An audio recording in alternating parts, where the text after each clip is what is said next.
Coucou, c'est la voix off d'été d'homme. Donc aujourd'hui, je vais vous faire une récap d'une journée. Alors le matin, je commence à aller chez l'usager. Je vais le voir pour voir si tout se passe bien. Je lui prépare son petit déjeuner. Je commence à faire l'entretien de la maison, le pliage du linge, le repassage. Je lui prépare à manger pour le midi. Pour des personnes, on lui donne à manger. Ensuite, je fais la vaisselle. Je parle un peu avec l'usager. Et ensuite, je rentre chez moi. Enchantée. Enchantée. Dites-moi tout. Aujourd'hui, je vais vous poser des questions sur ce que vous apporte l'aide à domicile et ce que vous en pensez. Est-ce que j'en pense en règle générale ou Oui, je vais vous poser des au questions. parcours? C'est-à-dire, oui, vous avez compris ce que je veux dire? Oui. Parcours, enfin, voilà. Donc, pourquoi vous faites appel à une aide à domicile? Ben, déjà, dans un premier temps, si j'ai pris une aide à domicile, c'est surtout pour pouvoir faire ce que je ne peux pas faire moi-même. Parce que j'ai beaucoup de soucis, j'ai beaucoup de pathologies, et je ne peux pas lever les bras pour faire ce qui est en haut, je ne peux pas me baisser parce que je tombe, et voilà, quoi. Il y a beaucoup de choses que je ne peux pas faire moi-même. À mon grand désespoir d'ailleurs, parce que je préférais le faire moi. Hein. Mais bon, c'est vrai que ça existe, il faut qu'on s'en serve, c'est que pour. Voilà. Oui, oui. Votre ressenti sur le fait d'avoir quelqu'un pour vous accompagner à domicile? Un ressenti. Votre ressenti d'avoir quelqu'un? Ouais. Bah déjà, dans un premier temps, bien content d'avoir quelqu'un, mais aussi c'est rassurant. C'est rassurant dans la mesure où quand on a besoin de quelque chose et qu'on ne peut pas faire soi-même, on peut demander de l'aide.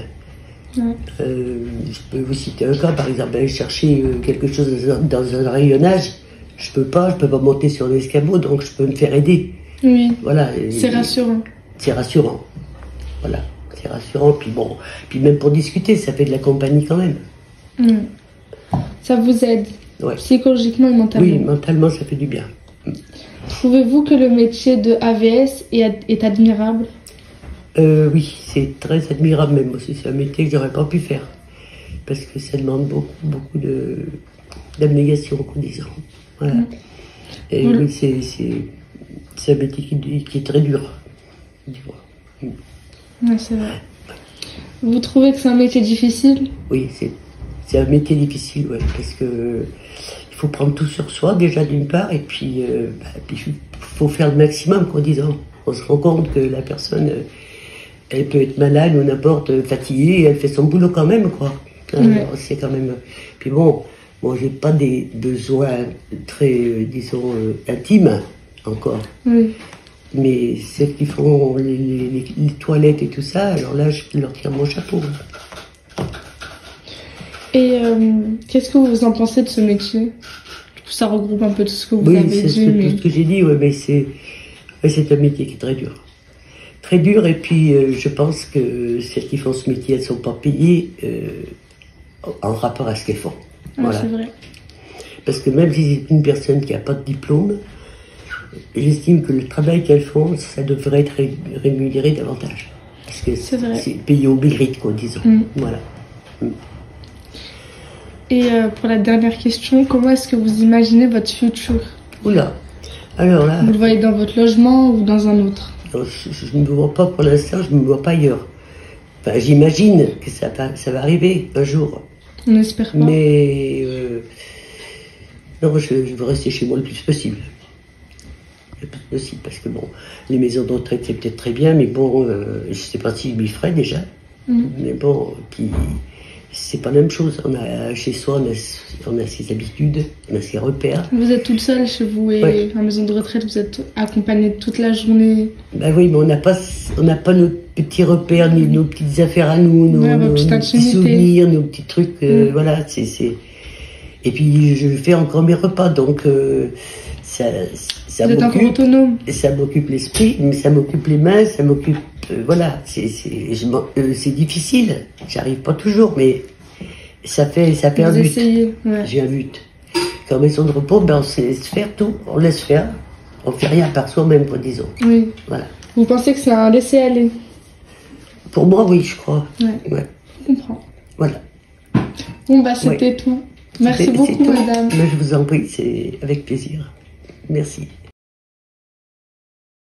Bonjour, je m'appelle Philippe Truchot, j'ai 26 ans, je suis responsable d'agence d'aide à domicile à France Présence depuis septembre 2021.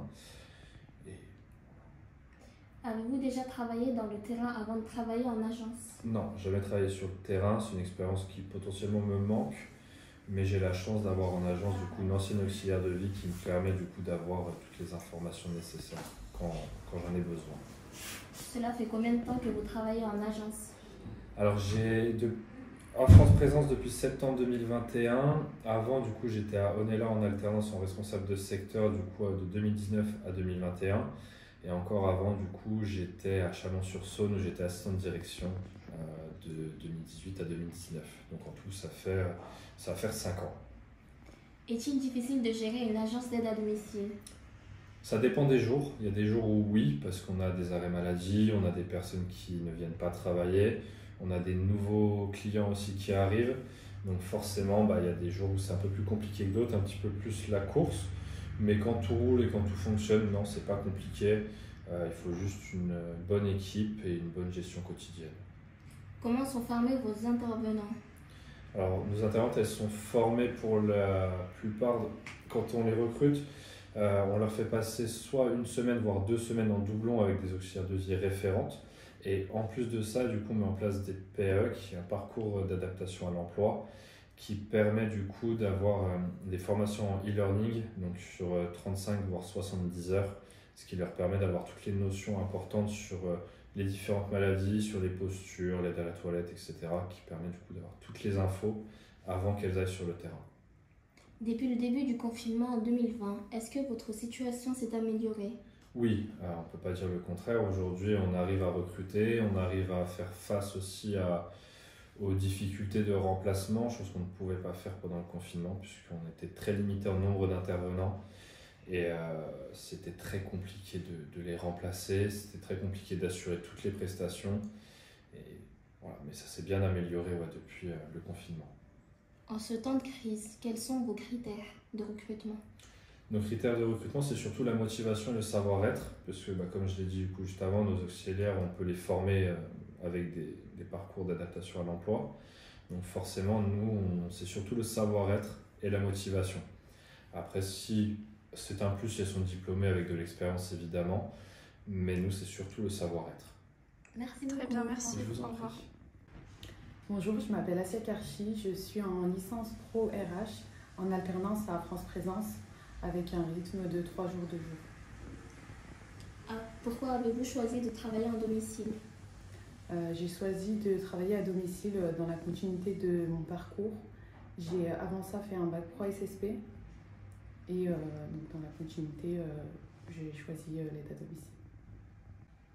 Pourquoi avez-vous choisi cette voie? J'ai choisi cette voie pour aider les personnes, j'aime me sentir utile et donc pour pouvoir partager mon savoir et mes compétences.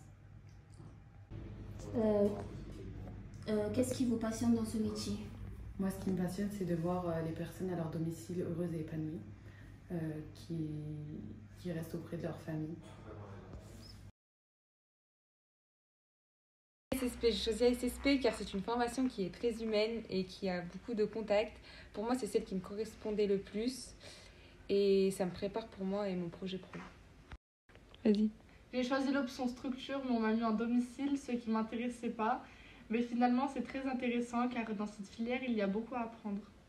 Mes ressentis depuis l'année dernière, ils ont beaucoup changé. Beaucoup aimeraient être en structure comme moi je le voulais avant. Mais à domicile, on apprend plus et on pratique plus. On passe plus de temps avec la personne et moi je trouve que c'est beaucoup plus humain. Non, je pourrais pas travailler dans le monde du domicile après le bac parce que j'aime pas aller chez la personne et que le métier il est pas valorisé. Il n'est pas du tout valorisé, il n'est pas mis en avant, la rémunération n'est pas correcte par rapport au travail fourni par les auxiliaires de vie. Au début, c'est stressant car on ne s'attend pas à ce qui va se passer, mais après tout se passe bien car on prend l'habitude et nos tuteurs nous mettent à l'aise. J'allais chez une personne âgée et je faisais sa toilette. Et un jour, il m'a pris pour sa petite fille, il m'a mis des dessins animés. En tant que professeur, que pensez-vous de la formation à SSP? Alors c'est une formation extrêmement complète, très qualifiante et qui permet de donner aux élèves tous les bagages nécessaires pour pouvoir poursuivre leur formation s'ils le souhaitent dans les métiers du soin et de l'aide à la personne. C'est une formation qui est valorisante, qui est riche et qui demande beaucoup d'investissement et de qualité et de compétences de la part de nos élèves, souvent bien jeunes. Donc je suis très fière d'enseigner dans cette formation. Que pensez-vous de la formation à domicile? Alors, cette formation bac ASSP option domicile est vouée à disparaître. Néanmoins, c'est une option dans laquelle je me suis positionnée avec choix, puisque elle forme des élèves sur les métiers de l'aide à la personne dans le domicile, et ce sont des métiers avec un enjeu extrêmement fort, notamment pour les personnes âgées qui souhaitent vieillir le plus longtemps possible chez elles. Donc là aussi, je suis extrêmement fière de pouvoir former des élèves dans cette option particulière. Comment sont formés vos élèves? Alors nos élèves sont formés durant 3 années, et pour l'option domicile, ils sont formés avec une alternance entre des cours en milieu scolaire, puis après des temps de période de formation en milieu professionnel, notamment dans les services d'aide à la personne. Ce sont des cours à la fois théoriques d'enseignement professionnel où on leur apprend les matières qui leur permettront de comprendre et d'accompagner le public, telles que des sciences médico-sociales, telles que des savoirs en nutrition, en alimentation. Et ce sont aussi des cours de techniques professionnelles, en ergonomie, en soins, en activités d'animation, etc. Très bien, merci beaucoup. De rien.